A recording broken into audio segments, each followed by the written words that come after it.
گیم پیده 3 هر پارت مپ جدیدشون میذارم.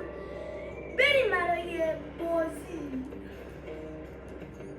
اولی مپی که ما میریم بانکه، چون به نسبت کسی که تازه بازی رو ریخته ملایمه، مثلا میتونه ردش کنه. ما در طول بازی سه تا یار داریم و میتونیم باشون کمک کنیم. خب این مپ بانکه خیلی ویژگی خاصی هم داره. مثلا ما تو پیله 2 با آردو با آر1 گذاشتیم، داخل پیله 2 با آردو میذاریم، یعنی ما آردو رو نگه میداریم و ماسکو میذاره. بعد ما اگر رو دوربین بیایم مربع رو نگه داریم میتونیم هک بکنیم. بعد مثلا با آنالوگ سمت راست میتونیم تکون بدیم.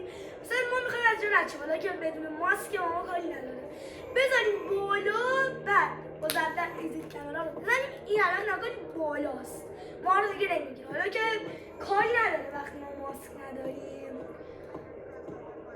بعد ما اینجا میتونیم مثلا گروگان بگیریم و حالا چیزای دیگه. مثلا یارامون هر جا ما میریم سعی میکنن تو اون منطقه وایستن. الان دقت کنید دنبالمون میان، ولی تو پیله 2 یه جا ثابت وای میستادن و تا ما مثلا آژیرهای خطر به صدا در نمیومدن کمکمون. ببینید الان اینجا وایستادن، خیلی هم عادیه، کسی هم به اون شک نمیکنه. خب بریم برای دزدی خفنمون و بیشتر دیگه حرف نمیزنم. بریم. بخوابید زمین، بخوابید زمین، بخوابید زمین.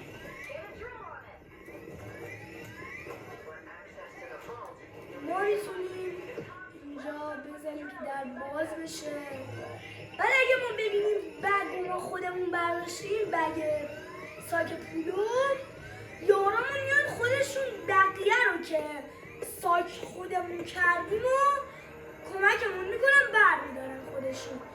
بعد ما میتونیم از اینا خیلی آسون بازی کنیم. داخل پیله 2 ما اگه میخواستیم از اینا بازی کنیم باید یک گان مخصوص داشته باشیم، ولی اینجا مربع رو نگه میداری، چند ثانیه وای میسی باز میشه و پولا رو میدزدی. حالا اینجا که دستگاه مثلا وای میسته یا ارور میده، دوباره باید با چکش بزنیمش چند ثانیه تا درست بشه. بعد اینجا راههای دزدی خیلی باحال‌تر شده، خفن‌تر شده. بعد دزدی ها زودتر تموم میشه. مثلا شما دقت کرده باشید ما بیشتر چیز منطقی هست. مثلا ما دستبند بی‌نهایت داریم توش. مثلا الان ما اینو گرفتیم جلومون، کسی تیر نمیزنه، میاد جلومون ما رو میزنه، این میفته، بعد ما میکشیمش، دوباره میتونیم بگیریم جلو خودمون.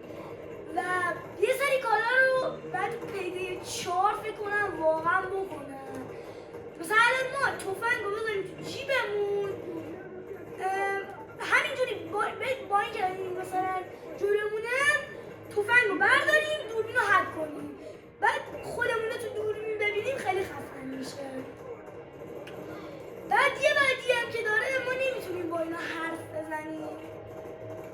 مثلا ما اینجا تیر میزنیم تا اینجا میشینن، دیگه مرحله بعدی نشستن نمیدن، مثل این نشینن، مثل این، مگر اینکه مثلا توی وضعیت خطرناکی باشن. خب ما بریم در رو باز کنیم،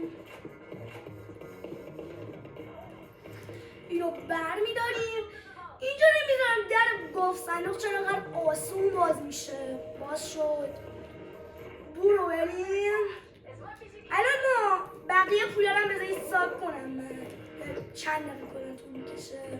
ما پولا رو میتونیم برداریم دونه دونه، ولی بزرگا رو باید بذاریم تو کیفمون. الان ببینید این پر بود، این برداشت.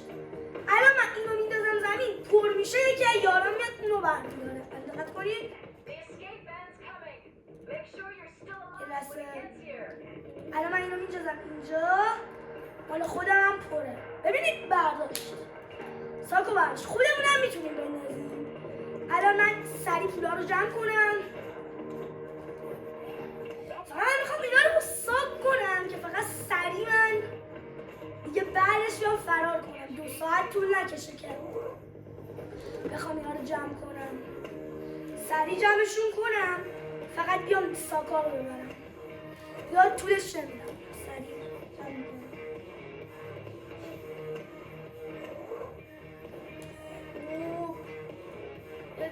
4 تا ساکه دیگه مونده فقط.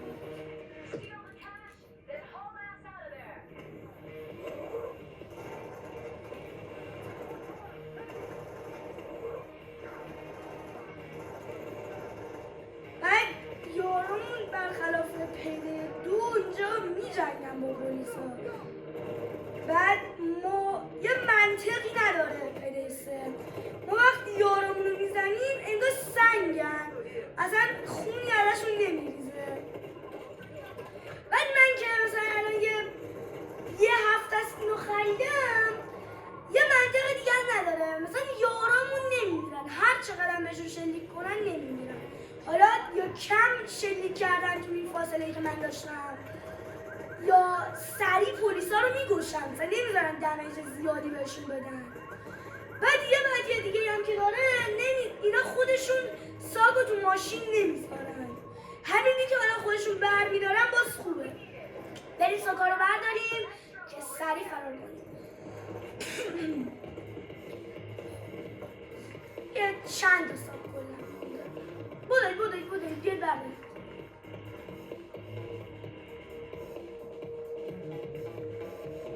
خودم به تو میدم. خودمم این ساکو بردارم. بودید بیاد.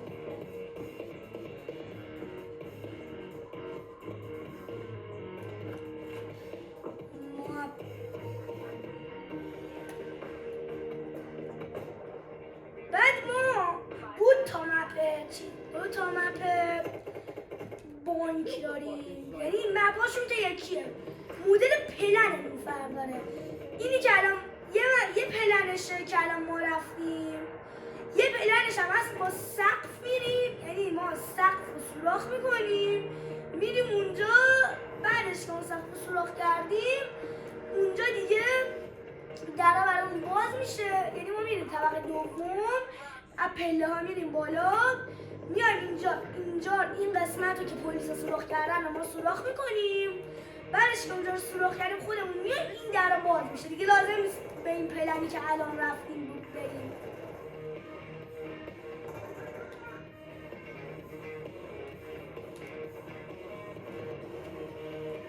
بعد تو این مپ پلیسا واقعی تر عمل میکنن. شما ببینید به ما دمیج میدن کامل، مثلا نمیاد الکی یا تیر بزنن 50% از هیل من کم شه، قشنگ کم کم مثل تیر خوردن عادی.